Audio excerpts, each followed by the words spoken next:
Des Canadiens étaient à bord du Tahrir, un des navires qui faisait partie de la flottille internationale qui transportait de l'équipement médical vers la bande de Gaza. David Heap était un des passagers lorsque la flottille s'est fait arraisonner par des soldats israéliens. Il est avec moi ce soir. Bonsoir. Bonsoir. Quelques mois après les événements maintenant, vous avez vécu tout ça. Comment analysez-vous ce qui s'est passé?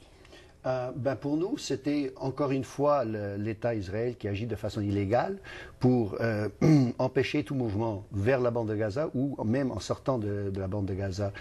C'est une action illégale de par les conventions de Genève et tout le droit international.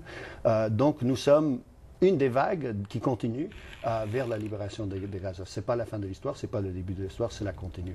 Et maintenant, à quelques mois de recul, nous venons de lancer une nouvelle campagne qui s'appelle l'Arche de Gaza, c'est-à-dire une campagne de construire un navire à Gaza pour sortir, pour défier le blocus vers l'extérieur.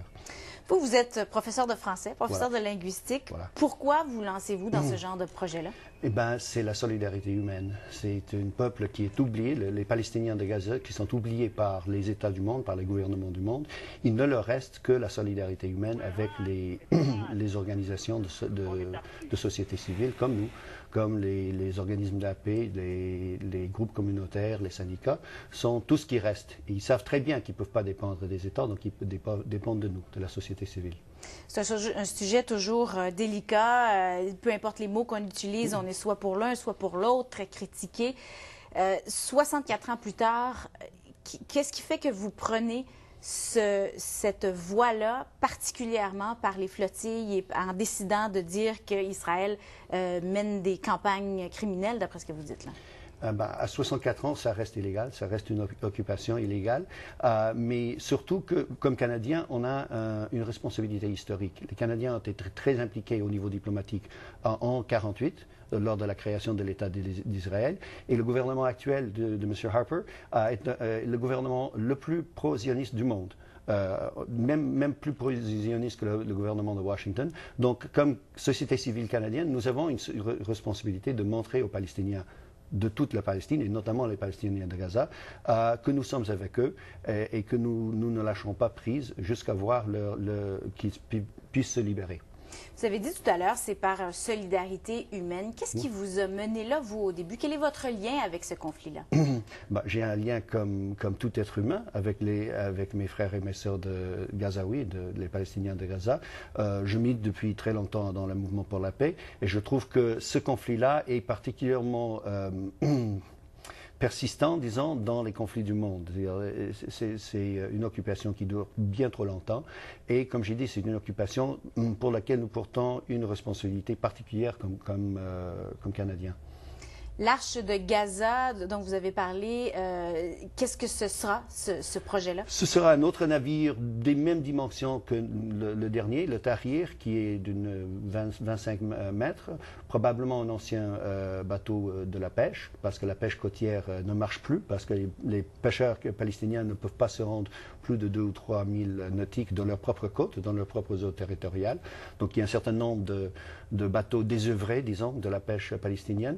Nous comptons le reconstruire et le mettre en mesure de prendre la mer et ensuite aussi en même temps de faire l'achat de produits d'exportation. Parce que c'est une région qui devrait avoir une économie d'exportation. Ils ne devraient pas dépendre de l'aide humanitaire. Ils sont de leur nature, ils sont capables de se faire vivre avec leur économie, sauf qu'ils sont étouffés par le blocus.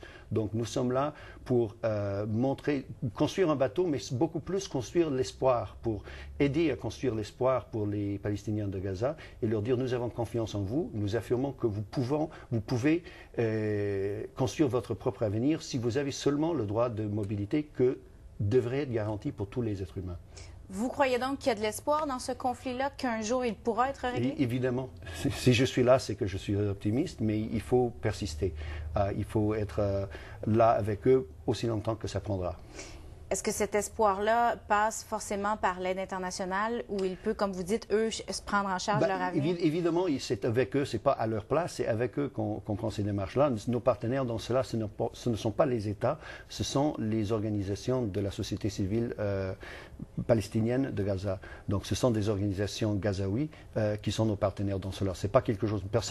Aucun peuple ne peut être libéré par quelqu'un d'autre, mais on peut accompagner, comme on a fait avec le mouvement contre l'apartheid en Afrique du Sud.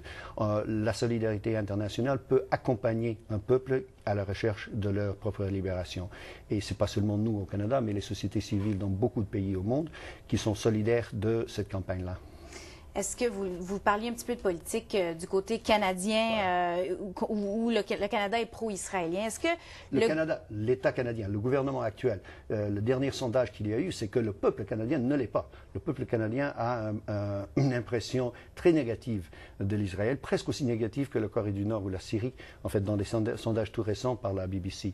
Donc, en fait, c'est le gouvernement canadien qui reflète mal les valeurs des Canadiens et des Canadiennes. Est-ce que le conflit là-bas, avec l'aide internationale, comme vous dites, est-ce que forcément le gouvernement israélien a tout tort? Ça dépend. Le gouvernement israélien a tort d'imposer un blocus au peuple palestinien. Là, c'est clair. Mais par exemple, il y a des représentants de M. Ephraim Halevi, un ancien responsable de la sécurité de Mossad, qui avait dit si nous voulons la paix, si nous voulons que les roquettes cessent de tomber sur l'Israël, la meilleure chose qu'on peut faire, c'est de lever le blocus. Donc, c'est évidemment, il y a des Israéliens, et là, on ne parle pas d'un sympathisant palestinien, on parle de quelqu'un qui a dévoué sa carrière à la sécurité des citoyens israéliens. Et pour lui, c'est clair, le blocus est néfaste et pour les Palestiniens de Gaza et pour l'Israël. Donc c'est clair que ce genre d'opinion-là serait plutôt partagé par l'opinion mondiale. C'est ce genre de choses dont vous discuterez pendant votre tournée dans l'Ouest. Vous êtes à Winnipeg ce soir. Vous vous promènerez aussi dans les provinces de l'Ouest. En fait, je viens de faire un tour par Saskatoon, Edmonton, Red Deer et Calgary. Et là, je m'en viens à l'Ontario après cela. Mais ça fait plaisir de rencontrer les groupes de base, les organismes communautaires qui appuient cette campagne depuis sa naissance ou certaines qui se joignent à nous maintenant. Monsieur Heap, merci beaucoup de vous être arrêté dans nos studios. C'est moi qui vous remercie.